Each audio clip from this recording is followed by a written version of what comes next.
پاکستان کو قادیانی ریاست بنانے کے لیے سن 1970 کے عام انتخابات میں قادیانی جماعت ایک سیاسی پارٹی کو سپورٹ کر رہی تھی۔ انتخابات میں اس سیاسی جماعت کی کامیابی کے بعد اہم حکومتی عہدوں پر موجود قادیانیوں نے اقتدار پر قبضہ کرنے کے لیے سازشیں تیز کر دیں۔ سوات کے تفریحی دورے پر جانے والے نشتر میڈیکل کالج ملتان کے طلباء پر طاقت کے نشے میں چور قادیانیوں نے ایک منظم سازش کے تحت جناب نگر ربوہ ریلوے اسٹیشن پر قاتلانہ حملہ کر دیا۔ اس واقعے کے بعد پورے ملک میں تحریک ختم نبوت کا آغاز ہو گیا اور 7 ستمبر سن 1974 کو قومی اسمبلی نے متفقہ طور پر ایک تاریخ ساز فیصلہ کیا۔ آئیے ناظرین کرام سنتے ہیں اسی تاریخی فیصلے کے پس پردہ حقائق چشمدید گواہوں اور محققین کی زبانیں۔ اچھا، یہ ہماری بدقسمتی سمجھ لیں کہ پاکستان کے بننے کے بعد قادیانیوں نے اپنا ایک الگ شہر بسایا۔ اب یہ شہر چونکہ وہ ایک تھوڑا سا بلندی پہ تھا، پہاڑوں پہ اس میں محفوظ تھا، تو انہوں نے قرآن مجید سے ایک لفظ لے کے نا کہ ربوہ، تو اس کا یہ کہا کہ جی ہمارے تو ربوہ کا جو نام ہے یہ تو قرآن مجید میں وہاں درج ہے۔ تو یہ ایک ریاست کے اندر ریاست تھی۔ آپ حیران ہوں گے اس شہر میں کوئی آدمی، کوئی مسلمان اس شہر کے اندر داخل نہیں ہو سکتا تھا 1974 سے پہلے۔ اگر کوئی داخل ہو گیا، یہ آن ریکارڈ ہے، اس کی ابھی تک لاش بھی نہیں ملی۔ اسی بنا پہ وہ ربوہ ریلوے اسٹیشن پہ معمول تھا ان کا کہ وہ ہر آنے جانے والی گاڑی کو میں اپنے مذہب کا لٹریچر تقسیم کرتے تھے۔ یہ جو ہمارے نشتر میڈیکل کالج کے طلبہ جو سیر کرنے کے لیے ملتان نشتر میڈیکل کالج سے جو پشاور گئے، گاڑی رکی، قادیانیوں نے حسب معمول وہ لٹریچر تقسیم کیا۔ اب بچے نوجوان، ان نوجوانوں نے جو لٹریچر جہاں وہاں دیر لگی، تھوڑی سی دیر کیوں لگی، ان بچوں نے جب دیکھا کہ یہ تو قادیانی ہے اور مرزا غلام احمد قادیانی کی تصویر ہے، وہ مرزا قادیانی کے ساتھ صلی اللہ علیہ وسلم لکھا، علیہ الصلوۃ والسلام لکھا ہے، مرزے کی بیوی کو ام المومنین کہہ رہے ہیں، مرزے کے دوستوں کو صحابہ کہہ رہے ہیں، مرزے کی باتوں کو حدیث کہہ رہے ہیں، اس پہ اترنے والی وحی کو قرآن مجید کہہ رہے ہیں، مرزے کے شہر کو مکہ اور مدینہ۔ تو یہ ایک اشتعال تھا۔ تو چاہے 2 منٹ تھے، ان بچوں نے آپس میں کہا یہ کیا یار، یہ ہمیں کیوں لٹریچر دے رہے ہیں؟ میں بطور صدر اسٹوڈنٹ یونین جو ہے وہ خود میں اس کی قیادت کر رہا تھا، کیونکہ بعض مصروفیات کی وجہ سے ہمارے ساتھ کوئی پروفیسر صاحبان تشریف نہیں لائے تھے۔ جب ہماری گاڑی ربوہ ریلوے اسٹیشن پر رکی تو اس وقت کچھ لڑکے نیچے اتر گئے ریلیکسیشن کے لیے، کچھ مسافر اتر رہے تھے، وہ تقریباً 10 منٹ کا سٹاپ تھا وہاں۔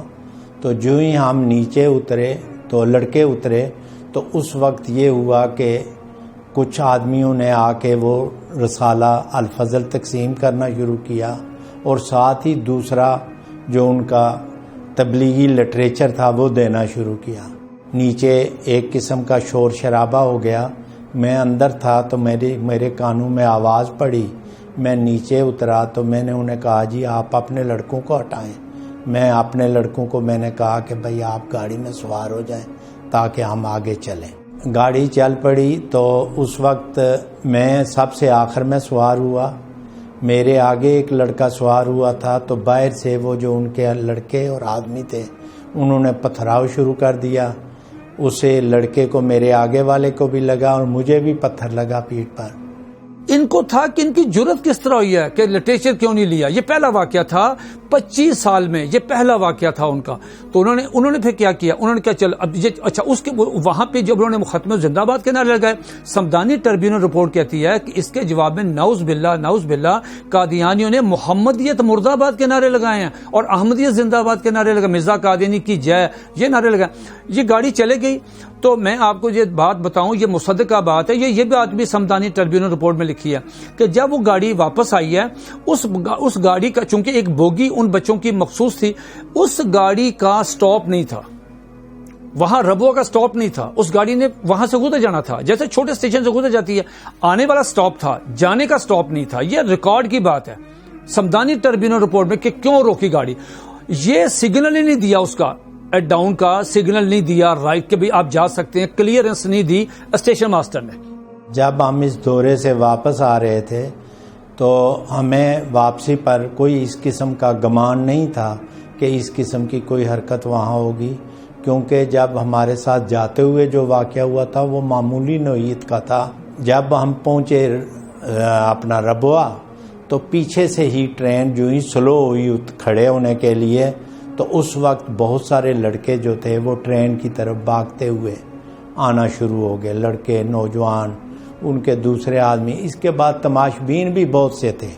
جن لوگوں نے ہم پر حملہ کیا وہ تقریباً 400-500 لوگ تھے، لیکن ان کا بہت بڑا مجمع، اور آپ کو پتہ ہے ربوہ میں اس وقت انہوں نے ایک اسے بند شہر قرار دیا ہوا تھا، باہر سے کوئی آدمی وہاں رہ نہیں سکتا تھا جو مرضی نہ ہو، تو اس کی وجہ سے ہو کر بہت بڑا مجمع ان کا جو تھا نا وہ اکٹھا ہو گیا ہوا تھا، جو کچھ دیکھنے کے لیے یا وہ مطلب یہ ہے کہ ان کی حوصلہ افزائی کرنے کے لیے یا جس طرح بھی کہیں وہ موجود تھے۔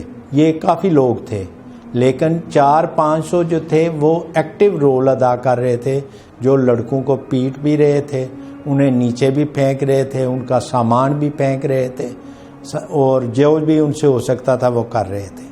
جس چیزوں سے انہوں نے ہم پر حملہ کیا ان میں زیادہ تر چھوٹے ڈنڈے، ہتھوڑیاں، یا مطلب یہ ہے کہ آئینی مکے، اور اس کے بعد چین وغیرہ، جو ایک چھوٹے سے سرکل میں ہتھیار استعمال ہو سکتے تھے وہ کیے۔ لیکن جس وقت وہ ایک لڑکوں نے مجھے بتایا کہ جس وقت وہ بوگی کے اندر اپنے آپ کو بند کر کے بیٹھ گئے تو انہوں نے یہ کہا کہ کھولو ورنہ ہم فائر کرنے لگے۔ میں کیونکہ بوگی کے اندر ہی بیٹھا ہوا تھا، میرے ساتھ میرے ایک دوسرے طالب علم تھے، ڈاکٹر رفت باجوہ، وہ بیمار تھے، انہیں بخار تھا بہت شدید قسم کا، اور وہ برف پہ اوپر لیٹے ہوئے تھے، تو انہوں نے غصے ساتھ ہی پہلے ان کو گھسیٹا نیچے، ان کو مارنا شروع کیا۔ اس کے بعد مجھے کہتے ہیں کہ وہ تمہارا جو ہے نا کون ہے، لیڈر کون ہے؟ میں نے کہا کیا کرنا ہے تم نے؟ انہوں نے کہا بس تم بتاؤ کون ہے۔ میں نے کہا میں خود ہوں۔ جب میں نے یہ کہا تو ایک وہ مگا جو تھا اس کو ایک نے میرے سر پہ مارا، دوسرے نے پیچھے سے پتہ نہیں ڈنڈا تھا یا تھوڑی تھی وہ میرے سر پہ ماری، میں بے ہوش ہو کر گر پڑا نیچے۔ اس کے بعد وہ جو ڈاکٹر رفت باجوہ تھے انہیں بھی مارنے لگے، تو انہوں نے کہا یار میں بخار میں ہوں، مجھے دیکھو بخار کتنا شدید ہے، میں تو بیٹھا ہوا۔ انہوں نے اسی طرح مارا، وہ بھی تقریباً بے ہوش ہو کر نیچے گر پڑے، اور وہ بڑے اطمینان سے اپنی کارروائی کرتے رہے۔ کوئی ریلوے پولیس یا کوئی دوسرا کوئی ہماری مدد کو آیا ہو، کوئی نہیں آیا۔ جب تک انہوں نے اپنا مشن مکمل نہیں کیا اس وقت تک ہم ان کے رحم و کرم پر تھے۔ جب ٹرین چل پڑی تو پھر یہ ہے کہ ریلوے والوں نے اپنے طور پر فیصلہ آباد انفارم کیا کہ بھائی بات یہ ہے کہ یہ لڑکے اس طرح ان پر حملہ ہو گیا ہے، زخمی ہیں، تو وہاں آپ جو ہے ارینجمنٹ کر لیں ان کو فرسٹ ایڈ وغیرہ کا، بلکہ اگر یہ رکھنا بھی چاہیں تب زخمی ہیں لڑکے، بہت خون بہہ رہا ہے ان سے، اور سب کی حالت ٹھیک نہیں ہے۔ اچھا یہ دیکھیں، جب یہ سارا تشدد ہوا ان بچوں پہ تو ظاہر ہے انہوں نے اپنا سارا جو آپریشن کرنا تھا ان قادیانیوں نے وہ کر لیا۔ اتنا تشدد کرنے کے بعد کوئی ان کی مرہم پٹی، کوئی ان کو پانی نہیں، کوئی سی نے داد رسی نہیں کی۔ وہ 1 گھنٹے کا جتنا بھی سفر تھا وہ چناب نگر سے، ربوہ سے، پرانا نام ربوہ، تو ربوہ سے وہ بچے جو ہیں بوگی میں، تو وہ اس سے پہلے ان کو اطلاع ہو چکی تھی فیصل آباد میں۔ وہاں پہ ہمارے حضرت مولانا تاج محمود رحمۃ اللہ علیہ جو ریلوے اسٹیشن کے خطیب بھی تھے، وہ خطیب میں ان کو بڑے مجاہد، ان کو پتہ چلا، وہ علماء کرام کو لے کے شہر میں اعلان ہو گیا، تو کافی لوگوں کی تعداد ریلوے اسٹیشن پہ۔ اس کے بعد یہ ہوا کہ پورے پاکستان کی دینی اور سیاسی تمام مسالک کے کوئی تفریق نہیں، نہ سیاسی جماعتوں میں نہ مسالک میں، سب مسالک کے علماء کرام اکابرین رہنما وہ اکٹھے ہوئے، اور اس سلسلے میں انہوں نے کہا جی کہ ہم ایک لائحہ عمل تیار کریں۔ جتنے مسلمانوں کے فرقے تھے، قومیتیں تھیں، ہر ایک جا گیا، چاہے وہ سرکاری ملازم تھا، چاہے وہ کوئی عام دکاندار تھا، چاہے کوئی فوجی تھا، چاہے کوئی پولیس والا تھا، وہ سارے جا کے۔ دوسرا کہ سارے فرقے مسلمانوں کے وہ اس موضوع پر ایک ہو گئے تھے۔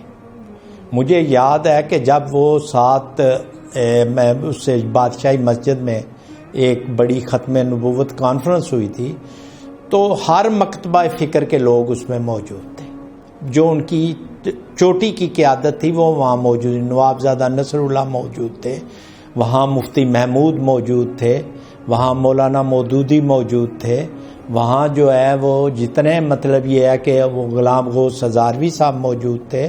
تو اس پہ فیصلہ یہ ہوا تحریک چلانے کا۔ تحریک چلی، تحریک میں دو چیزیں ہوئی اس فائدہ۔ تحریک میں فائدہ یہ ہوا کہ ایک تو تحریک چلی کہ قادیانیوں کو غیر مسلم اقلیت قرار دیا جائے، اس پہ پھر بہت زیادہ جب احتجاج بڑھنے لگا اور قادیانیوں کا سوشل بائیکاٹ شروع ہوا تو اس پہ حنیف رامز جو ہے مجبور ہوا اور اس نے کہا جی ہم اس سانحہ کی ایک انکوائری کروا لیتے ہیں۔ وہ ہائی کورٹ کے جج تھے جسٹس سمدانی، ان کی سربراہی میں یک رکنی ٹربیونل ہے، انہوں نے پھر جا کے چناب نگر ریلوے اسٹیشن گواہوں کو بلایا جو تھے جن پہ تشدد ہوا، طالب علم آئے، موقع کے گواہ سارے، اس میں قادیانی بھی آئے، اس کا بیان بھی مرزا ناصر کا بیان بھی ریکارڈ ہوا۔ اس کے بعد دوسرا کام یہ ہوا، ہمارے جو سیاسی قائدین تھے انہوں نے یہ کیا کہ انہوں نے آئینی طریقہ اپنایا، اس میں بزرگوں کے تمام سیاسی لیڈروں کی مشاورت سے حضرت مولانا شاہ احمد نورانی صدیقی رحمۃ اللہ علیہ نے قومی اسمبلی میں قرارداد پیش کی کہ قادیانیوں کو غیر مسلم اقلیت قرار دیا جائے۔ اس قرارداد پہ کافی سارے ممبران اسمبلی کے سگنیچر تھے جو ریکوائرڈ ہوتے ہیں کہ قرارداد پیش کرنے کے بعد میں پھر حضرت مولانا مفتی محمود رحمۃ اللہ علیہ، مولانا نورانی رحمۃ اللہ علیہ اور دیگر جو حضرات تھے اسمبلی میں، ان کی مشاورت سے پھر بھٹو صاحب نے وہاں پہ ایک کرائیٹیریا قائم کر دیا کہ کوئی آدمی براہ راست سوال نہ کرے تاکہ یہ نہ ہو کہ کھچڑی نہ پک جائے۔ اس کو پھر اٹارنی جنرل یا بختیار صاحب نے جو ہے وہ پلیٹ کیا اور وہی سوال کرتے تھے۔ پوری قومی اسمبلی جو تھی اس کو کمیٹی کی شکل دے دی کہ جو کوئی یہاں سیشن میں ہوگا وہ آپ کے سامنے، پھر آپ نے فیصلہ کرنا ہے کہ بھئی قادیانیوں کے متعلق جو بھی فیصلہ کرے گی وہ پوری قومی اسمبلی کرے گی۔ سوال یہ ہے کیا ریاست کو حق ہے کہ وہ کسی کو غیر مسلم قرار دے؟ میری گزارش یہ ہے کہ سب سے پہلے مسلمہ کذاب کو، طلحہ کو اور سجاح کو غیر مسلم قرار دے کر اس کے خلاف فیصلے کا اعلان صدیق اکبر نے کیا تھا، جو ہماری ریاست کے پہلے سربراہ تھے۔ وہ ریاستی فیصلہ تھا، ریاستی فوجیں گئی تھی، ریاست کا اعلان تھا۔ اسلامی ریاست جس کی بنیاد اسلام پر ہے، اسی کا حق ہے کہ وہ کسی کو کافر قرار دے۔ بھٹو صاحب نے یہاں پہ ایک تھوڑا سا یہ کیا، انہوں نے ہمارے بزرگوں کو اعتماد میں لیا، اپنے چیمبر میں بلایا اور ان سے کہا کہ دیکھیں یہ ہم ایک 90 سالہ مسئلہ حل کر رہے ہیں۔ تو بھٹو صاحب نے کہا کیا یہ ایسا ممکن ہے کہ ہم قادیانی جماعت کو، جنہوں نے خود درخواست بھی ہمیں کی ہے اس قرارداد پہ، تو کیا ہم ان کو بلا لیں، ان کا موقف سن لیں کہ وہ کیا کہتے ہیں؟ تو انہوں نے کہا جی ضرور بلائیں تاکہ ہم دیکھ لیں ان کو، مطلب کہ وہ کیا کہتے ہیں۔ تو چنانچہ حکومت نے باضابطہ طور پر ان کو دعوت دی اور وہ آگے۔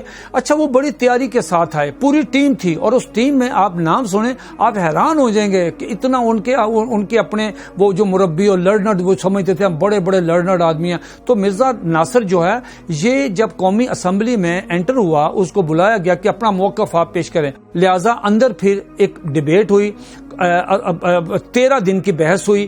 اٹارنی جنرل نے ان سے جو سوالات کیے کسی ایک سوال کا جواب بھی وہ تسلی بخش نہیں دے سکے۔ 3200-3300 صفحے کی یہ رپورٹ جو ہے، چونکہ وہ جو اسمبلی کی کارروائی تھی یہ اس کو کنفیڈینشیل رکھا گیا۔ قادیانیوں کا کہنا یہ ہے کہ کارروائی کو خفیہ کیوں رکھا گیا؟